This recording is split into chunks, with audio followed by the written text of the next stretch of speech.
حضرت ابو ہریرہ رضی اللہ تعالی عنہ حضور نبی کریم صلی اللہ علیہ وآلہ وسلم سے روایت فرماتے ہیں، ہم صحابہ کا ایک گروہ قبر کے عذاب سے پناہ مانگنے کی حق تعالی کے حضور دعائیں مانگ رہے تھے، جن میں بھی شامل تھا، اور ہماری آنکھوں سے قبر کے عذاب کی وجہ سے آنسو جاری تھے کہ سرور کائنات حضرت محمد مصطفیٰ صلی اللہ علیہ وآلہ وسلم تشریف لائے، اور آپ صلی اللہ علیہ وسلم نے ہم سے دریافت فرمایا، تمہاری آنکھوں سے اشک کیوں رواں ہیں؟ ہم نے عرض کی، یا رسول اللہ صلی اللہ علیہ وسلم، آپ پر ہمارے ماں باپ قربان ہوں۔ آپ نے فرمایا تھا کہ اسرائیل علیہ السلام نے کہا ہے کہ قبر کا عذاب تمام عذابوں سے خوفناک و دردناک ہے، اور پہلی سیڑھی قبر ہے، جو اس سے سرخرو ہو جاتا ہے، آگے کے لیے آسانی کا گمان رکھے۔ اس قبر کے خوف سے اللہ تعالیٰ کے حضور آسانی کے التجا کر رہے تھے، تو آپ صلی اللہ علیہ وآلہ وسلم نے فرمایا، میں تمہیں ایسے کلمات نہ بتاؤں، تو ان کلمات کا ورد کرے، تمہارے لیے قبر جنت کی کیاریوں میں سے ایک کیاری بن جائے۔ جب ہم نے یہ سنا تو تمام صحابہ نے نعرہ تکبیر بلند کیا۔ آپ صلی اللہ علیہ وسلم نے فرمایا، جو شخص 100 مرتبہ ان کلمات کا ورد کرتا ہے، اس پر قبر کا عذاب اٹھا لیا جاتا ہے، اور اس کے لیے جنت کے 8 دروازے کھول دیے جاتے ہیں۔ ہم نے عرض کی، ہم تو عظیم گناہ رکھتے ہیں، تو آپ نے فرمایا، تمہارے گناہوں سے اللہ کا کلام بڑا ہے۔ پھر آپ صلی اللہ علیہ وآلہ وسلم نے یہ ارشاد فرما کر کچھ توقف فرمایا، پھر فرمایا، یہ اسم اعظم ہے، وہ یہ سمجھے اس نے اسم اعظم کے ساتھ دعا مانگی ہے، اللہ تعالیٰ اپنے اسم اعظم کے ساتھ مانگی ہوئی دعا رد نہیں فرماتا۔ وہ کلمات یہ ہیں، بسم اللہ الرحمن الرحیم، السلام علیکم ورحمۃ اللہ۔ محترم ناظرین، حضرت عائشہ صدیقہ رضی اللہ تعالی عنہا کہتی ہیں کہ 11 عورتوں نے ایک جگہ اکٹھا ہو کر باہم قول و اقرار کیا کہ اپنے اپنے خامدوں کا حال بیان کرو۔ پہلی عورت نے کہا،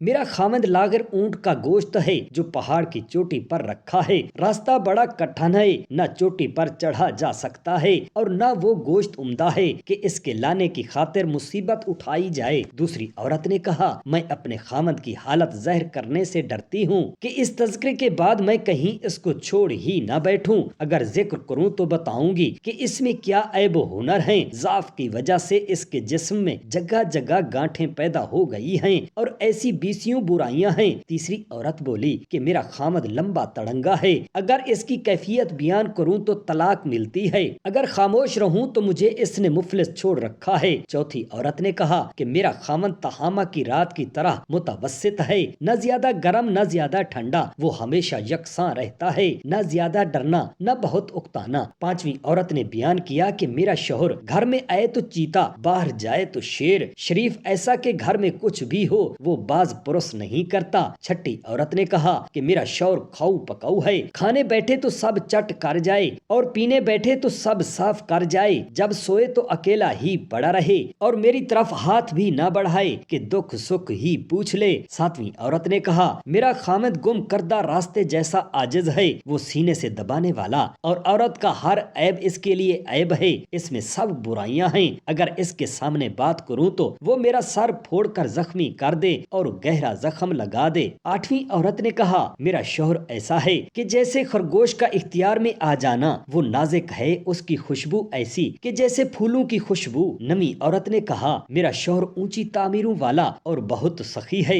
اس کا گھر مجلس شورا کے قریب ہے، وہ با تدبیر اور سمجھدار ہے۔ دسویں عورت نے کہا، میرے شوہر کا نام مالک ہے، اور بھلا مالک کی کیا تعریف کروں، جو تعریف ذہن میں آ سکے وہ بس اس کی تعریف ہے۔ وہ مہمانوں کے لیے ہمیشہ اونٹ ذبح کراتا ہے، چراگاہ سے زیادہ گھر میں اونٹ جمع رکھتا ہے، اور گھنٹیوں کی آواز سن کر بتا سکتا ہے کہ کتنے اونٹ جمع ہیں اور کتنے مہمان موجود ہیں۔ 11ویں عورت نے کہا، میرا شوہر ابو ذرہ، واہ کیا کہنا اس کا، میرے کانوں کو زیور سے بوجھل کر دیا، میرے بازوؤں کو چربی سے بھر دیا، اور مجھے اس قدر خوش رکھا کہ اس کی واہ دینی پڑتی ہے۔ مجھے ایسا پایا جو مشکل چند بکریوں والے کی بیٹی تھی، کہنے لگی کہ میں ایک غریب خاندان کی لڑکی تھی، وہ مجھے ایسے خوشحال خاندان میں لایا جو گھوڑوں کی ہنہناہٹ والے اور کجاوا کی آواز والے ہیں، ان کے ہاں گھوڑے اونٹ سبھی موجود ہیں، ہل چلانے والے بیل اور اناج پھٹکنے والے آدمی سبھی ان کے پاس حاضر ہیں، ان کی ہاں میں ہاں بولتی ہوں تو میری نکتہ چینی کوئی نہیں کر سکتا،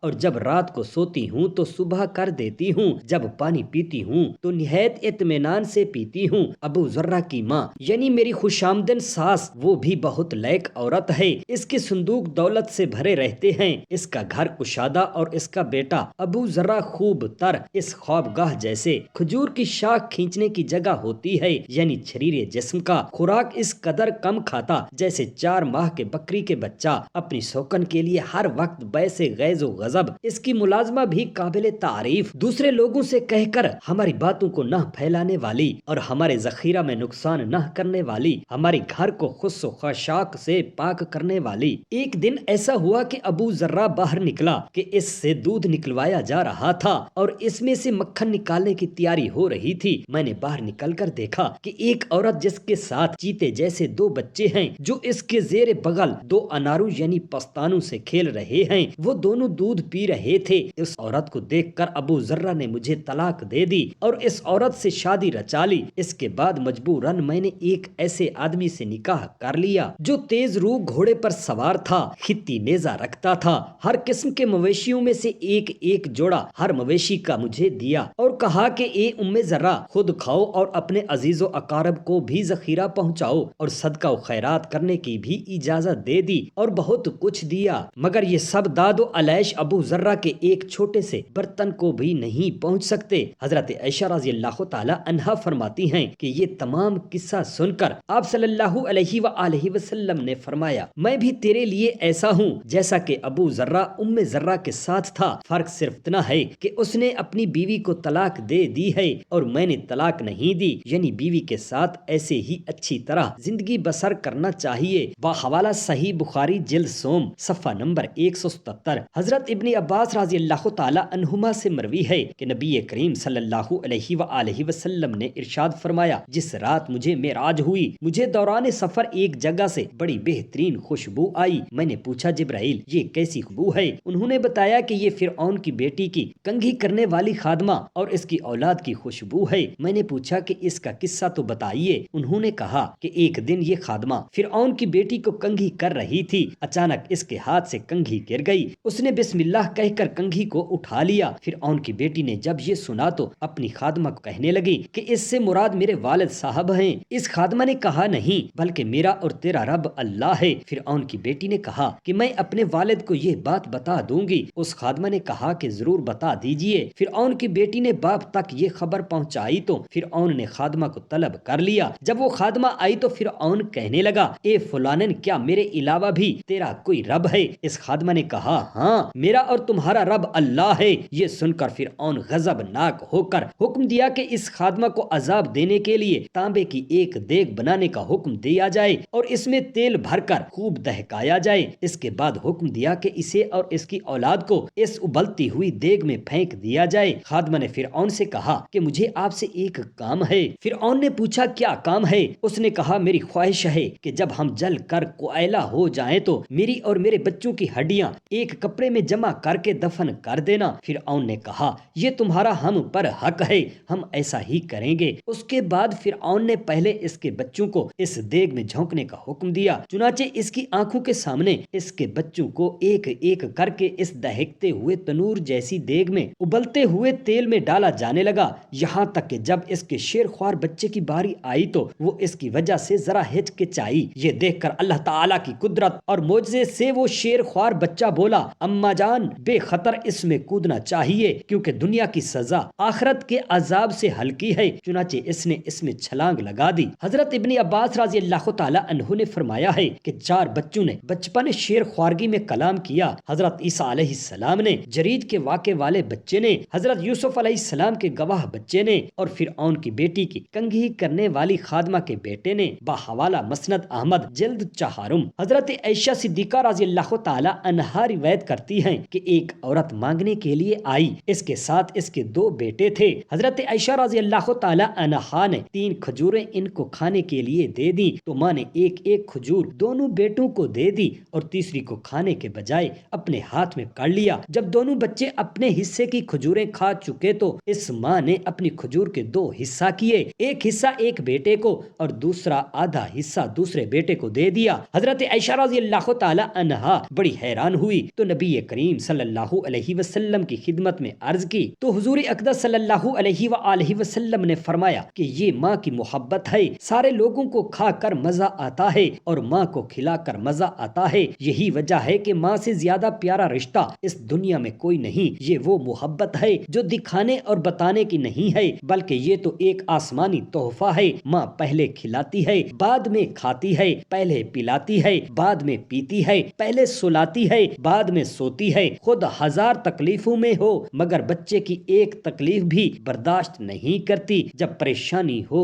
دکھ ہو، درد ہو، سفر ہو، بچہ اکثر ماں کو ہی پکارتا ہے۔ بچپن ہو کہ جوانی یا بڑھاپا، ہر وقت ماں کو پکارتا ہے، اور ماں کا بھی یہی حال ہوتا ہے۔ اولاد کو چاہے کتنا ہی سکھ ہو، اس کے باوجود ماں اپنے بچوں کے لیے ہمیشہ دعائیں ہی کرتی ہے۔ حضرت عائشہ رضی اللہ تعالی عنہا فرماتی ہیں، اسی موضوع پر حضور اقدس صلی اللہ علیہ وآلہ وسلم نے یہ ایک حدیث ارشاد فرمائی۔ حضرت موسیٰ علیہ السلام نے ایک مرتبہ اللہ تعالیٰ سے درخواست کی کہ مجھے میرے جنت کے ساتھی کی زیارت کرائی جائے تاکہ میں اسے دیکھ سکوں کہ وہ کیسا انسان ہے۔ جناب جبرائیل علیہ السلام نازل ہوئے اور کہا کہ موسیٰ علیہ السلام، فلاں قصاب گوشت فروش جو فلاں محلہ میں رہتا ہے وہ جنت میں آپ علیہ السلام کا ہم نشین اور رفیق ہوگا۔ حضرت موسیٰ علیہ السلام اس سے ملنے کے لیے اس کی دکان پر چلے گئے اور دیکھا وہ دوسرے قصابوں کی طرح گوشت فروخت کرنے میں مصروف تھا۔ عصر کے وقت وہ جوان فارغ ہوا اور اپنے حصے کا گوشت اٹھا کر اپنے گھر کی طرف چل پڑا۔ حضرت موسیٰ علیہ السلام اس کے پیچھے پیچھے اس کے دروازے تک پہنچ گئے اور اس گوشت فروش سے کہا کہ میں آج تمہارا مہمان ہوں۔ جوان نے آپ کو خوش آمدید کہا۔ وہ آپ علیہ السلام کو ساتھ لے کر گھر کے اندر داخل ہو گیا۔ اس نے پہلے تو کھانا تیار کیا، بعد ازاں گھر کی دوسری منزل پر گیا جہاں سے وہ ایک بڑی زنبیل کھجور کے پتوں سے بنی ہوئی ٹوکری کو اٹھا کر لایا۔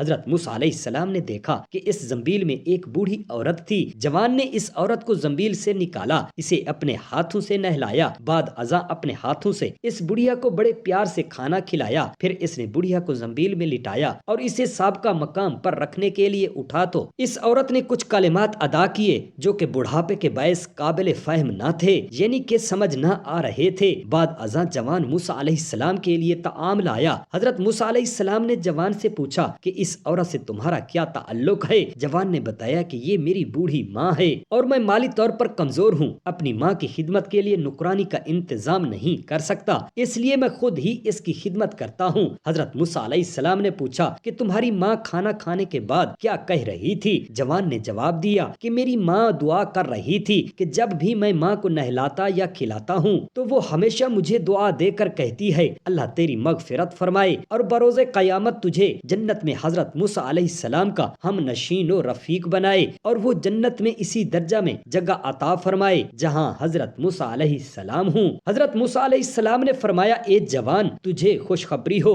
اللہ تعالیٰ نے تیری ماں کی دعا کو قبول فرما لیا ہے۔ مجھے حضرت جبرائیل علیہ السلام نے یہ خبر سنائی ہے کہ ماں کی خدمت کی وجہ سے تو جنت میں میرا ہم نشین ہوگا، اسی لیے تو کہتے ہیں کہ جنت ماں کے قدموں تلے ہوتی ہے۔ بحوالہ مسند احمد جلد اول رقم الحدیث صفحہ نمبر 543۔ حضرت عبداللہ بن عباس رضی اللہ تعالی عنہما روایت کرتے ہیں، انہوں نے بیان کیا کہ ایک شخص نبی کریم صلی اللہ علیہ وسلم کی خدمت میں حاضر ہوا اور عرض کیا یا رسول اللہ صلی اللہ علیہ وسلم، میری ماں مر گئی ہے اور اس کے ذمے 1 مہینہ کے روزے واجب تھے، کیا میں اس کی طرف سے قضا روزے رکھ لوں؟ آپ صلی اللہ علیہ وآلہ وسلم نے فرمایا ہاں، اللہ کا قرض ادا کیے جانے کا زیادہ مستحق ہے۔ حضرت عبداللہ بن عمر رضی اللہ تعالی عنہما بیان کرتے ہیں کہ رسول اللہ صلی اللہ علیہ وآلہ وسلم نے فرمایا قیامت کے دن اللہ تعالیٰ ایک ایسے میرے امتی کو نکالے گا جس کی برائیوں کے 99 دفاتر ہوں گے، ہر دفتر کی لمبائی تا حد نگاہ پھیلی ہوگی۔ اللہ تعالیٰ فرمائے گا تم کو ان برائیوں میں سے کس سے انکار ہے؟ بندہ عرض کرے گا نہیں یا رب،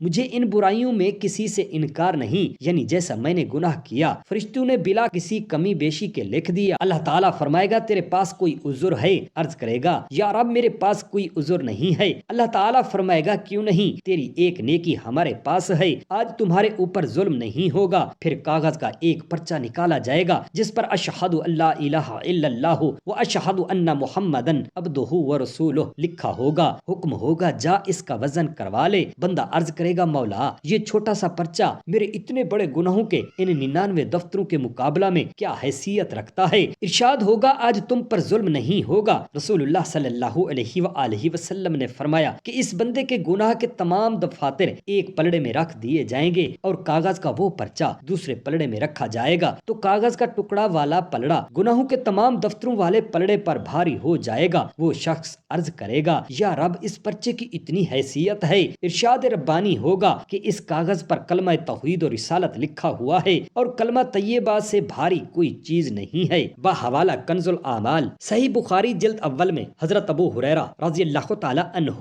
حضور نبی کریم صلی اللہ علیہ وآلہ وسلم سے روایت فرماتے ہیں، ہم صحابہ کا ایک گروہ قبر کے عذاب سے پناہ مانگنے کی رب تعالی کے حضور دعائیں مانگ رہے تھے، جن میں بھی شامل تھا، اور ہماری آنکھوں سے قبر کے عذاب کی وجہ سے آنسو جاری تھے کہ سرور کونین حضرت محمد صلی اللہ علیہ وآلہ وسلم تشریف لائے اور آپ صلی اللہ علیہ وسلم نے ہم سے دریافت فرمایا کہ تمہاری آنکھوں سے آنسو کیوں رواں ہیں؟ ہم نے عرض کیا یا رسول اللہ صلی اللہ علیہ وسلم، آپ پر ہمارے ماں باپ قربان ہوں۔ آپ نے فرمایا تھا کہ اسرائیل علیہ السلام نے کہا ہے کہ قبر کا عذاب تمام عذابوں سے خوفناک و دردناک ہے، اور پہلی سیڑھی قبر ہے جو اس سے سرخرو ہو جاتا ہے۔ آگے کے لیے آسانی کا گمان رکھے۔ اس قبر کے خوف سے اللہ کے حضور آسانی کے التجا کر رہے تھے تو آپ صلی اللہ علیہ وآلہ وسلم نے فرمایا، میں تمہیں ایسے کلمات نہ بتاؤں تو ان کلمات کا ورد کرے، تمہارے لیے قبر جنت کی کیاریوں میں سے ایک کیاری بن جائے۔ جب ہم نے یہ سنا تو تمام صحابہ نے نعرہ تکبیر بلند کیا۔ آپ صلی اللہ علیہ وسلم نے فرمایا، جو شخص 100 مرتبہ ان کلمات کا ورد کرتا ہے اس پر قبر کا عذاب اٹھا لیا جاتا ہے اور اس کے لیے جنت کے 8 دروازے کھول دیے جاتے ہیں۔ ہم نے عرض کی، ہم تو عظیم گناہ رکھتے ہیں، تو آپ نے فرمایا، تمہارے گناہوں سے اللہ کا کلام بڑا ہے۔ پھر آپ صلی اللہ علیہ وآلہ وسلم نے یہ ارشاد فرما کر کچھ توقف فرمایا، پھر فرمایا، یہ اسم اعظم ہے، وہ یہ سمجھے اس نے اسم اعظم کے ساتھ دعا مانگی ہے، اللہ تعالیٰ اپنے اسم اعظم کے ساتھ مانگی ہوئی دعا رد نہیں فرماتا۔ وہ دعا یہ ہے، لا الہ الا اللہ الملک الحق المبین۔ اپنے لیے یا فوت شدگان کے لیے پڑھ کر ایصال کرے، اس پر قبر کا عذاب اٹھا لیا جائے گا اور جنت کے دروازے کھول دیے جائیں گے۔ بحوالہ صحیح بخاری جلد اول صفحہ نمبر 1877۔ اللہ تبارک و تعالیٰ سے ہم عاجزانہ دعا کرتے ہیں،